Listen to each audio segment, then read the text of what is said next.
मेरे पुत्र फुल तरोड़े ने उन्हें उत्थे मेरे पुत्र नु अंदर ले गए। मेरे पुत्र दे उत्ते लत्ता रख के उन फैर मारे इन्हें। नाज़रीन, मैं इस वक्त मौजूद हूँ पिंडी भटिया के एक इलाके में, जहाँ पर एक नौजवान मुबैना तौर पर गुलाब के फूल तोड़ने के जुर्म में कत्ल कर दिया गया है।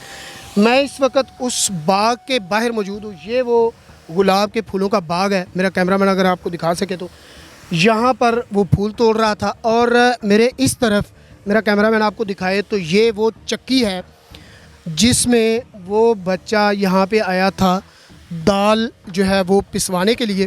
ये वो चक्की है और ये वो बाग है, वहाँ पर उसने दाने रखे और इस बाग में आके गुलाब के कुछ फूल तोड़े।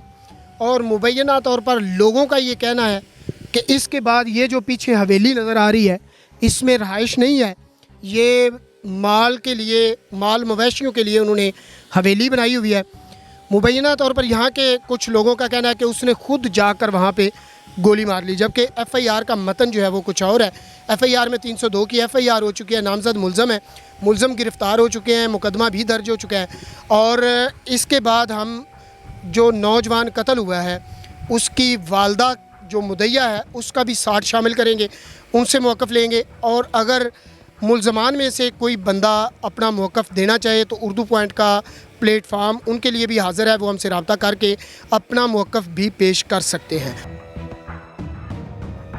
सुबह 7 बजे क्या करो, दाल का गट्टू लैके उतो बयान गया, उतो इन्हें को मेरे पुत्र फुल तरोड़े ने, तरोड़ के उन्हें गाय कटिंगा ना गो भी छोरा उस भी कटिंगा उस उन्हें उत्थे मारे धरीक के मेरे पुत्र नु अंदर ले गए। पानी पिवा के मेरे पुत्र दे उत्ते लत्ता रख के उन फैर मारे इन्हें। कितने बच्चे ने ਤੁਹਾਡੇ? 3 बच्चे ने, 2 बच्चियां ने।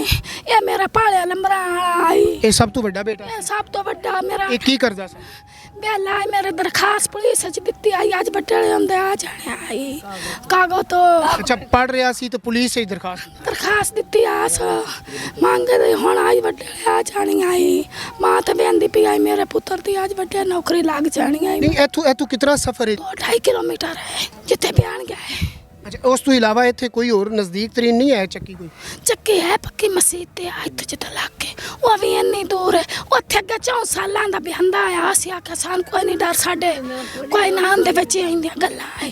मेरे मांगे दे को ना नीवा कर छड़िया आ उन्हें पेचकस मारे ने, उन्हें खरे केड़े केड़े जुलम कीते ने, कार के मुका के मुड़ो उन्हें फैर मार छड़े। अच्छा, तो लाश तो नहीं सी मिल रही, एहतजाज हो रहा सी, तुसी भी उत्थे मौजूद सो, ओ की कहानी है? लाश ये आई, लाश इन्हें दिती कोई नहीं, लाश कमरे च बंद कर दी गई आई, ताला मार छड़िया। मां नूं भी अगवा कर लिया ने कि रसाई करो तुहानूं लाश मिलनी है, प्यो नूं भी इन्हें गैब कर छड़िया। ये ज्यादती है सरासर बच्चे दे नाल, खास तौर पर बच्चे नाल होई है। माँ प्यो नाल नहीं एडी होई जिन्नी बच्चे नाल होई, अजियत बच्चे कीती। मारिया गया बच्चे नूं, बच्चे दा गुनाह की सी? बच्चे दा गुनाह सी एक फुल तोड़िया, फुल दा उहनूं ए मुल दिता गया है।